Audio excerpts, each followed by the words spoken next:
Hello juniors, कैसे हो आप सब। मैं हूं शशांक और आप देख रहे हो स्काई गुरुकुल। और आशा करता हूं कि आप सभी मस्त होंगे, स्वस्थ होंगे और अपने पढ़ाई में बहुत ही ज़्यादा व्यस्त होंगे। तो आज आपके लिए बहुत ही इंपॉर्टेंट ट्रिक लेके आया हूं, बहुत ही इंपॉर्टेंट स्ट्रेटेजी लेके आया हूं, जिससे कि आप केवल और केवल 2 से 3 मिनट में आप पैसेज को रीड कर सकते हो, पैसेज से आंसर निकाल सकते हो। तो आज सभी ट्रिक बताने वाला हूं, तो इस वीडियो को लाइक कर देना, अपने दोस्तों के साथ शेयर भी कर देना। तो देखो, जो ट्रिक है वो ट्रिक क्या है कि पैसेज जो होता है, देखो यार, वो एक फैक्चुअल पैसेज जो हमारे सीबीएसई के बोर्ड एग्जामिनेशन में आता है, 12th में और 10th में जो आता है, वो बहुत लंबा होता है। मतलब अप्रॉक्स 4 से 500 वर्ड का होता है और उतना ज़्यादा पढ़ना हमारे लिए शायद बहुत टिपिकल हो जाता है, वो भी बोर्ड एग्जामिनेशन के टाइम में, जबकि हमारे लिए टाइम बहुत कम होता है। ठीक है, तो उसको हम कैसे कम से कम टाइम में पूरा आंसर निकालने पैसेज से और एग्जैक्ट आंसर निकालने, वो ट्रिक आज आपको मिलने वाली है इस वीडियो में। तो वीडियो को पूरा देखना, लास्ट तक देखना। तो सबसे पहली ट्रिक क्या है कि जब भी आप पैसेज पढ़ो, कभी मत पढ़ना। मतलब क्या है कि पैसेज पढ़ना ही मत।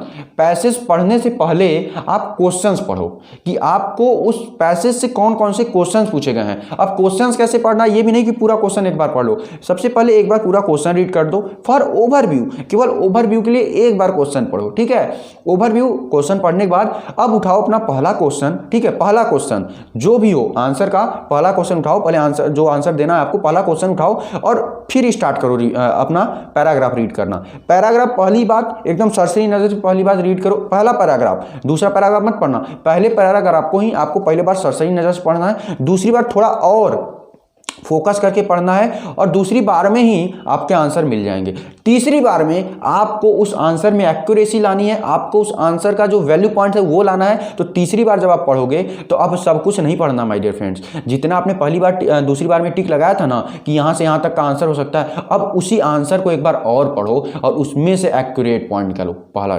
फिर वैसे ही दूसरा क्वेश्चन पढ़ो और फिर दूसरे क्वेश्चन के लिए फिर जहाँ तक पहला क्वेश्चन था, आंसर था, उसके बाद से पढ़ना शुरू करो और फिर आपको दूसरा आंसर मिल जाएगा। दूसरे आंसर में भी वही फॉर्मेट लगाना जो मैंने पहले फॉर्मेट बताया। मतलब पहली बार सरसरी नजर से पढ़ना है आपको 5-6 लाइनें, फिर दूसरी बार थोड़ा सा और कंसंट्रेट करके, तीसरी बार में आपको आंसर एग्जैक्ट उसमें मार्किंग कर लेनी है। ठीक, वैसे ही ये पूरा प्रोसीजर करना है। ठीक, अब बात आती है आपकी 1 मार्कर क्वेश्चन की, जो आपका मीनिंग से रिलेटेड क्वेश्चन आता है। मीनिंग से रिलेटेड मैं क्वेश्चन के लिए आपको बता दूं, मीनिंग से रिलेटेड जब भी आप देखो ना, उसमें कभी कभी तो दिया रहता है पैराग्राफ ए, पैराग्राफ बी, पैराग्राफ सी।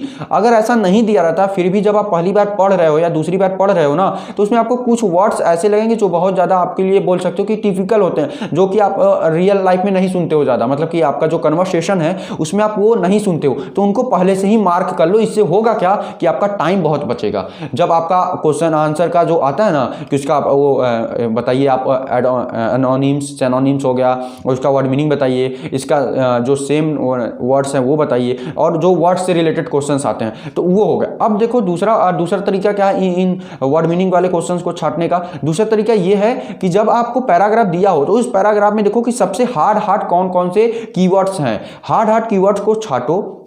जैसे 2-3 मिल गए हैं तो 2-3 में से पहली बात एप्रोप्रिएशन लाओ, एप्रोप्रिएसी लाओ कि कौन सा एकदम अप्रॉक्स उसके करीब है, उसका वर्ड मीनिंग और इसका वर्ड मीनिंग किससे मिलता जुलता है। याद रखना कि बोर्ड में जो भी मीनिंग्स आते हैं, ज्यादातर उनका मीनिंग आपको कंफर्म नहीं होता है, तो आपको उसमें एप्रोप्रिएसी पे गेम खेलना है। और जो बंदा जितना ज्यादा एप्रोप्रिएसी पे गेम खेल लेगा, वो उतना ही ज्यादा एक्यूरेट मार्क्स पाएगा। क्यों? क्योंकि वो पूरा गेम ही है एक्यूरेट का। जितना एक्यूरेट आप उसका आंसर दे दोगे, जितना एक्यूरेट आप मीनिंग डाल दोगे, उसमें कीवर्ड्स डाल दोगे, उतना एप्रोप्रिएट आपको, मतलब उतना ज्यादा आपको मार्क्स मिलेंगे। तो आशा करता हूं कि इस वीडियो से, इस ट्रिक से आपको बहुत ज्यादा हेल्प मिलेगी कि पैराग्राफ को कैसे रीड करना है। कभी भी माय डियर फ्रेंड्स पैराग्राफ पूरा मत रीड करना, नहीं आपका टाइम बहुत वेस्ट होगा और आपको कोई आंसर नहीं मिलेगा। आप कंफ्यूज हो जाओगे और आपको छोड़ना पड़ जाएगा। कुछ बच्चों को मैं देखता हूं कि 1-1 घंटे तक वो पैराग्राफ ही रीड करते रहते हैं और उनको कोई आंसर नहीं मिलता। क्यों? क्योंकि वो इस ट्रिक को नहीं जानते हैं। तो अपने दोस्तों के साथ जरूर शेयर करिएगा इस वीडियो को और कमेंट करके बताइएगा कि ये ट्रिक आपको कैसी लगी। धन्यवाद, मिलता हूं किसी और वीडियो में।